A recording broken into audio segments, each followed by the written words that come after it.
الشيطان الرجيم بسم الله الرحمن الرحيم والصلاة والسلام على رسول الله محمد صلى الله عليه وسلم وعلى آله وصحبه أجمعين. sunana Aliyu Magaji. Za mu tattauna akan abubuwan da suka shafi hada-hadan kuɗi da kuma kasuwanci. A takaice ni ne ke jagorancin ɓangare wanda ke kula da marayu da mabukata na Islamic Education Trust, sannan kuma memba ne a kwamiti na gudanarwa na Salama Cooperative Ventures. So in ka duba tsari irin na rayuwa na mutanenmu a yanzu, mutane da dama suna cikin matsi na tattalin arziki. Wani lokaci ba abin yakan zo gaba ɗaya ba ne, yakan zo a hankali har mutum ya zo tsinci kanshi a cikin wannan wurin. To abin da za mu tattauna a wannan maudu'i zai hada da bashi da rance da kuma yadda ya kamata a ce mun gudanar da rayuwarmu ta hada-hada na kasuwanci da kuma kuɗaɗe. Idan muka duba rayuwarmu gaba ɗaya, ya ta'allaka gaba ɗaya rayuwa na ɗan adam ya ta'allaka a wurare guda uku. Na ɗaya shine kasuwanci, na biyu shine noma, na uku shine kiwo. So in ka duba rayuwa gaba ɗaya na ɗan adam ta ɓangaren hada-hada na yau da kullum bai wuce wannan wuraren na abu guda uku. So idan ka duba cikin abubuwan nan guda uku, dole ne ka samu ana hada-hada na kuɗi, rance da cin bashi da sauransu. So idan muka duba a tsari na rayuwa na addinin musulunci, bashi ko ɗaukar rance yana da hatsari, musamman idan rancen nan da za ka ɗauka kana ɗaukan shi ne da niyan ba za ka biya ba. Idan ka ɗauka da niyan za ka biya, wannan yana da sauƙi, domin manzala sallallahu alaihi yana gaya mana cewa da abin da ka ɗauka da niyan za ka biya, Allah zai taimaka maka ka biya. Wanda kuma ka ɗauka da niyan ba za ka biya ba, to sai ka ga abin da za ka gani ba abin da ka so ka gani ba ne. So in aka yi maganan rance, in ka duba rayuwa misali na ma'aikaci wanda yake aikin wata-wata, sai ka ga abin da mutum yake samu a wata bai fi 50,000 ba. So amma abin da yake kashewa a wata ya fi 50,000, wato abin da yake kashewa ya fi abin da yake samu yawa. So kaga a wannan dole ne mutum ya je ya ci bashi. So amma salon cin bashin ya bambanta. Wani lokaci mutum zai ɗauki bashi da niyan ya sai kayan abinci ko kayan masarufi ko kayan amfani na yau da kullum. So irin wannan bashin shi ne ake jawo hankulan mutane akan nisanta da irin wannan. Saboda irin wannan bashin baya baka dama ka fita cikin tsaiko na bashi a kowane lokaci na halin rayuwanka. So amma bashi wanda yake kashi na biyu shine ka ɗauki bashi ko ka ɗauki rance ka je ka yi wani abu wanda zai kawo maka kuɗi.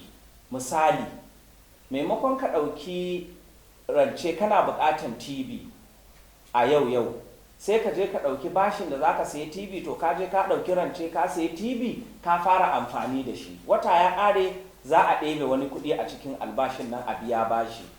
Wata ya sake ƙarewa za a sake ɗauka a sake biya. So idan ka lura sai ka ga dama can wannan kuɗin da kake amsa a wata bai ishe ka gudanar da rayuwar yau da kullum ba, ga kuma wani bashi ya shigo, sai ka ga rayuwar ta zama cikin tsaiko. So amma idan da a ce za a duba ɗaukan wannan rancen ta wani mahanga, ko ka ɗaurance ko ka yi adashi, saboda akwai wani salo na yadda mutane suke tara kuɗi. Kila mu 5 ne a wurin aiki ko mu 10 ne, sai mu ce to bari mu yi adashi saboda ni ina da bukata. Amma wannan bukatan ba lallai ba ne a ce sai yau ko gobe zan aiwatar da wannan bukata. A'a, bukatan na iya jira na shekara 1 ne, shekara 2 ne, nisan ɗaukan makaina lokaci. In ce to insha Allah zuwa shekara mai zuwa idan Allah ya kai mu rai da lafiya zan sayi mota. To me ya kamata in fara yi yanzu? maimakon a ce a'a ina da bukatan zan sayi mota ko zan sayi mashin ko zan sayi wani abin da zan hau ko na bukatan yau da kullum in ce a yau nake so, to shine yakan sa mutane sai su shiga cikin wani yanayi na tsaiko na rayuwa. So abin da muke bada shawara a nan shine duk lokacin da bukata ta taso maka a matsayinka na ɗan kasuwa ko ma'aikaci, ka duba da kyau ka ga wannan bukatan wace irin bukata ce. Bukata ce da za ta amfanar da kai ko a bukata ne wanda kawai za ka ji daɗi ya wuce. Idan bukata ne da za ta amfanar da kai, to sai ka duba ka gani za ka iya yin wani salo na yadda za ka aiwatar da wannan bukatan ko a'a ta zama dole ne. Saboda idan muka duba yawanci rayuwarmu, akwai wani lokaci da cin bashi ko ɗaukar rance ya zama dole. Ta yi wani ne ba lafiya baka shirya ba irin wannan muke korewa a kai ba. A'a, wanda muke ƙoƙarin karkatar da hankalin mutane game da shi shine kada ya zama rayuwanka kullum ta ta'allaka ne akan ɗaukar rance. Saboda idan ka duba yawanci salo na mutanenmu yanzu shine da zaran wata bukata ta taso sai ka ga mutum ya ce bari ya je ɗauki rance biya ma kanshi bukata. To sai ka ga da zaran ya biya ma kanshi bukatan nan ta wuce biyan bashi sai ya zama wani babban aiki. Menene babban aikin? Dama can rayuwar ba wai ana jin daɗin abin da yake shigowa bane, ba wai ya yalwanta bane. A ɗan kaɗan ne ana ta dabara, to sai aka zo aka shiga wani tsaiko sai ka ga rayuwar ta zama ba ta da daɗi. So yawanci a nan shine mutum ya lura in zai ɗaurance rancen nan da za ka ɗauka, za ka je ka sayi wani abu ne ko abin da Bahaushe yake kira kadara, ko za ka saka hannun jari ne ko wani sana'a za ka yi, ta yadda wannan rancen da ka ɗauka ka je ka sa a wannan sana'an, a kwana a tashi dama wannan kuɗin da ka ɗauka rance yana nan bai je ko ina ba. So a kwana a tashi zai kai lokaci da wannan kuɗin da ka saka hannun jari sai ka ga yana kawo maka wani abu fiye da abin da kai kake samu a wata, ko ma'aikaci ne ko ɗan kasuwa ne. So salo irin wannan ya kamata kowa ya yi tunani ya ɗauka. Idan kana sana'a ne, ta yaya za ka bunƙasa wannan sana'an naka ta yadda wannan kuɗin da kake samu ya zo fiye da abin da kake tunanin za ka samu. Idan ya zama na ka tsaya wuri guda, kai tunaninka kullum ya za ka biya ma kanka bukatu na yau da kullum.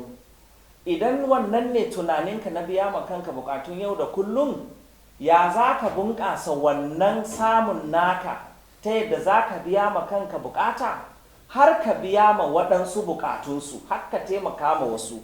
Saboda manzo Allah sallallahu alaihi wasallam yana ba mu shawara ko yana faɗan cewa khairun nas man yanfa'un nas, wato mafi alkhairin mutane shine wanda suke taimaka ma mutane. Ba za ka iya taimaka ma mutane ba sai ka taimaka ma kanka, wato sai ka shirya. Idan muka duba ɗaya daga cikin shika-shikan musulunci shine ba da zakka. Ba ka iya ba da zakka sai kana da abin da za ka ba da zakka. So kuma ba za ka samu abin da za ka ba da zakka ba sai ka bunƙasa hanyoyin samunka. To kaga ashe da nema da yin tattali yana ɗaya daga cikin abubuwan da musulunci yake so kuma yakan amfanar da mutane. So don haka muna jan hankali akan musamman wanda suke yin aikin wata. Don abin da muka lura musamman a 'yan kwanakin nan shine za ka ga mutum yana aiki, misali yana ɗaukan 50,000 a wata, amma sai ka ga ya ce gaskiya shi inda zai je ya kama haya na 200,000 ne a shekara. Zai biya kuɗin wuta, zai biya kuɗin ruwa, ga bukatun yau da kullum, ga asibiti, ga wannan, ga wancan, ga wannan zai zo wurin neman taimako. So sai ka ga idan mutum bai lura ba ko bai hankali ba, sai ka ga shekara ta ƙare mai neman kuɗin gida ya zo yana cewa a bashi kuɗin gida, ba a biya kuɗin nefa ba a yi wannan ba a yi wannan ba. To a lokacin nan sai ga mutum ya shiga wani matsala na to ta ina zai je ya samo rance, ga wannan ba a warware ba, ga wani rance ya zo ya shiga. To kuma yawanci matsalolin bashi, inda bashi yake da matsala ko a musulunci muka koma sai ka ga an yi nasiha mai ƙarfi akan cin bashin da ba a so a biya. Manzala sallallahu alaihi yana gaya mana cewa ko da mutum ya mutu shahidi ne, mutum ya yi shahada, ya dawo wannan rayuwa, in dai ana bin sa bashi da ba a biya ba zai samu shiga aljanna ba. Kuma kun kuka lura ko da mutuwa mutum yayi yanzu, na farko abin da ya kamata a tambaya shine ko yana da bashi.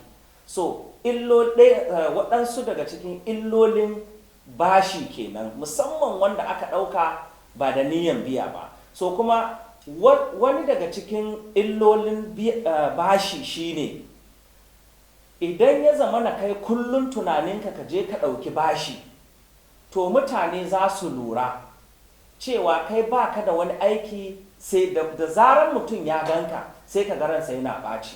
Me yasa? Kila ka ɗauki bashi da ka kasa biya, kuma baka biya ba, kuma baka je ka yi wani bayani ba. To matsalar irin wannan shine waɗanda suke kusa da kai za ka ɓata da su. Me yasa? Ka ɗauki bashi wurin wannan ka ce za ka biya, baka biya ba. Ka sake ɗaukan bashi wurin wannan ka ce za ka biya, baka biya ba. To sai ya zama da zaran an faɗi sunanka, tunanin bashi ake yi. Da zaran an faɗi sunanka, wannan ya ce ai yana bin ka bashi baka biya ba, wance ya ce ai yana bin ka bashi baka biya ba. So shi yasa muke ƙoƙarin jan hankali akan idan har za ka ɗauka bashi ko za ka ɗauki rance, to ka tsara da kyau menene za ka yi da wannan kuɗin. Idan har abin da za ka yi da wannan kuɗin kai ma ba ka da tabbacin biyan bashin nan, so ɗaukan bashin nan yana da hatsari. So yana da kyau mu lura da wannan, musamman kuma idan zan koma kan masu aiki na wata-wata. Yana da kyau mutane su zo da tsari wanda zai ba su dama suna aikinsu, kuma suna da hanyoyi da dama da za su samu wasu kuɗaɗe. So insha Allah abinda nake so muke jan hankali akai shine ya zama mutane sun lura da yanda suke hada-hadansu na yau da kullum, musamman abin da ya shafi sana'a da kuɗi da sauransu. So insha Allah za mu tafi hutun takaitaccen lokaci, idan muka dawo za mu ɗora daga inda muka tsaya. Wassalamu alaikum wa rahmatullah.